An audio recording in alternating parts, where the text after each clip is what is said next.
Do you think it's a team that, based on the guys they have coming back and what they've been able to get in the portal so far and recruiting and stuff like that, it's a team that's built to make another deep run next year?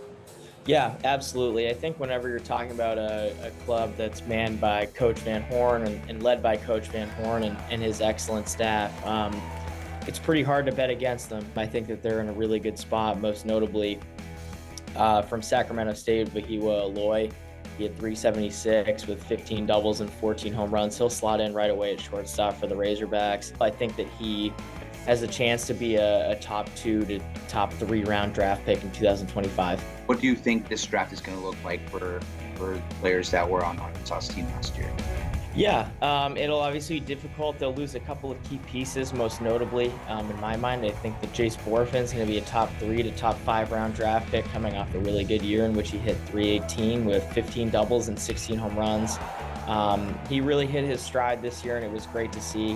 He had showed well in the summer in the Cape Cod Baseball League with the Falmouth Commodores, and to see him put it together collegiately was fantastic to watch. And he made himself a lot of money this year, and it'll show where he's selected. Hunter Holland will be the first arm for the Razorbacks off the board. Similar range, I'd say more to the 5th to 7th round range for Hunter, maybe 4th to 7th round range for him.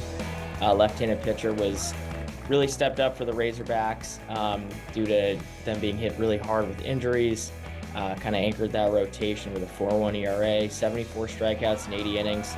Throws 2 distinct breaking balls, each have flashed above average, and a fastball that's been up to 95, 96 miles an hour from a tough low 3/4 slot.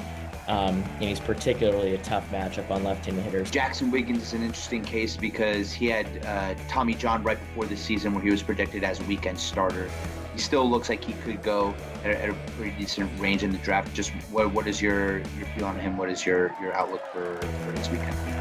Yeah, so he's in an interesting spot because he missed this year due to injury, but he is as premium in arm talent as they come at the collegiate level. He's got a really good body at 6'6", premium velocity with a plus breaking ball. I think that he's going to go in the top 2 to 3 rounds. Worst case, I think the 4th round, but for sure in that 2nd to 4th round range.